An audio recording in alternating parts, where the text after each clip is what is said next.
The crisp autumn air whispered through the trees, while the stars hung low in the night sky, casting a silvery glow over our campsite. Spending the weekend sharing a tent with my best friend, Jake, a guy who'd been like a brother to me for years, was the last thing I had expected. We had always shared an unbreakable bond, but tonight something felt different. Jake and I met in college, connecting over late-night cram sessions and a shared, inexplicable love for cheesy 80s movies. Through countless study sessions, road trips, and awkward dating disasters, we were inseparable. He was the person I turned to in every situation, the one who could read me even when I didn't say a word. But there was always a line we didn't cross. I respected that he was straight, even though I had secretly carried an unspoken crush on him for years. Tonight, though, that line felt blurry. The camping trip was Jake's idea, a way for him to recharge after a stressful quarter at work. It didn't take much to convince me. I would have gone anywhere with him. Being out here, just the two of us, far from the glow of city lights, surrounded by nature's quiet hum and our shared laughter, felt special. It was intimate in a way that made my heart race. As the fire crackled between us, we talked with the effortless flow of years of friendship. The more beers we drank, the louder our laughter grew, and our conversation wandered to the most embarrassing memories we had shared. "Remember that time you totally wiped out at the lake?" Jake grinned, his eyes shining in the firelight. "Only because you dared me to dive off the highest rock," I shot back, playfully nudging him. We were close, almost leaning into each other, and his laughter was like music to my ears. That's the thing about Jake. He could make anything feel lighter, easier. I don't know when it happened, but somewhere between the laughter and the lingering glances, the air around us grew tense. I could feel it, palpable and electric, but I tried to ignore it, dismissing it as the effect of the alcohol and the isolation.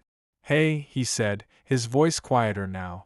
"Ever think about, what if we didn't know each other?" His question took me off guard. I gave him a puzzled look, and he leaned a little closer, his face shadowed yet somehow more open in the firelight. I could smell the faint trace of his mixed with the wood smoke, a scent that had somehow become comforting over the years. "What do you mean?" I asked, my heart thumping as I tried to keep my voice steady. "I don't know," he shrugged. "Like, what if we'd never met in college? Just a random thought. You're a huge part of my life, you know." There was a softness in his gaze that tugged at something deep inside me. I didn't know what to say, so I just nodded, feeling that familiar ache of longing that I'd managed to keep buried for years. I couldn't hold his gaze any longer, so I looked away, pretending to be preoccupied with the fire. "I don't think I'd be the same without you," I admitted softly, not daring to look back up. My confession hung between us, heavier than I intended. Jake didn't say anything right away, but I could feel his eyes on me, a gaze that felt both comforting and strangely intense. After a moment, he reached over, his fingers brushing against my arm. It was such a small gesture, one we'd done 1,000 times before, but tonight, his touch felt different, charged. I froze, waiting, hoping that I wasn't imagining the tension between us. He cleared his throat. "Do you want another drink?" I laughed, grateful for the chance to break the intensity. "I think you're just trying to get me drunk." His laugh was warm, and he passed me another can of beer. Maybe. Another hour passed, and the fire began to die down. The sky was a black canvas dotted with stars, and the sound of distant rustling filled the silence between us. The conversation slowed, drifting into comfortable silence, until Jake looked at me, his eyes holding something unspoken, almost a challenge.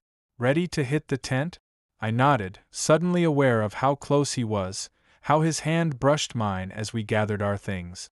The tent was a small two-person setup, barely big enough for the both of us, but it was warm, and it forced us to lie close, his shoulder nearly touching mine as we lay on our backs, staring up at the ceiling. Jake let out a soft chuckle. "This kind of feels like those sleepovers we used to have, you know?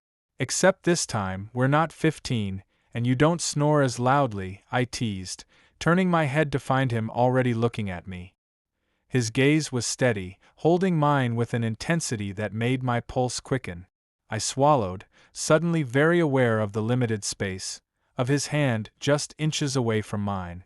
I knew it was the alcohol, maybe even the midnight quiet playing tricks on us, but I could feel a shift in the air, a tension neither of us wanted to acknowledge. But then he reached over, his hand brushing my cheek with a gentleness that sent shivers down my spine. "I don't think I've ever told you this," he said, his voice barely above a "but I'm really glad you're in my life. I don't know what I'd do without you." The warmth in his eyes, the way he looked at me, felt more intimate than anything we'd shared before. It was as if he was seeing me for the first time, and my heart pounded with the hope that maybe, just maybe, he felt something too. Before I could stop myself, I leaned in, closing the small gap between us. It was barely a kiss at first, a tentative brush of lips, but then he kissed me back, slow and soft, his hand moving to the back of my neck, pulling me closer. My heart raced as he deepened the kiss, his lips warm and inviting, and I could feel the tension melting away, replaced by a heady, thrilling sense of release. We pulled back, breathless, staring at each other in the dim light. I half expected him to laugh, to brush it off as some drunken mistake, but he didn't. Instead, he looked at me with a mixture of surprise and something else, something that made my heart flutter with an almost painful hope. "Jake," I whispered, not sure what to say, afraid that anything would break this fragile moment. He shook his head, silencing me with another kiss, deeper this time, as if he'd been waiting for this, too. His hands roamed down my back, pulling me closer, and I could feel his heartbeat racing against mine, a rhythm that matched the pounding in my chest. In the quiet of the tent, surrounded by nothing but each other, we lost ourselves. The touch of his hands, the warmth of his breath, the way he looked at me with a vulnerability I'd never seen before, it was everything I had wanted for so long and more. It was passionate yet tender, an unspoken understanding that neither of us dared to question. When we finally lay tangled together, our breaths mingling in the quiet night, I felt a peace settle over me.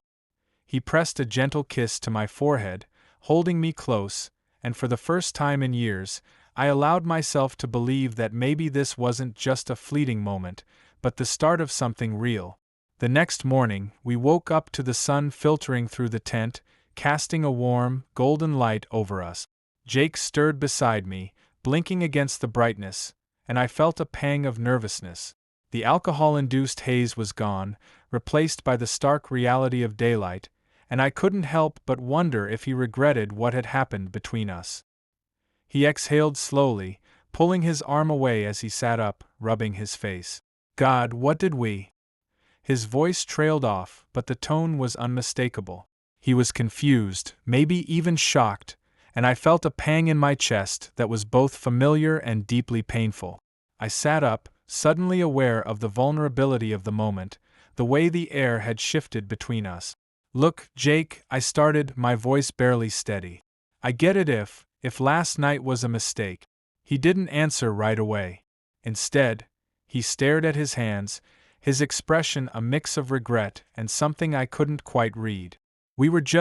It was the beers, right?" His voice was low, hesitant, and I could tell he was trying to find the logic to explain away what had happened between us. My heart sank, but I managed a nod. "Yeah, probably."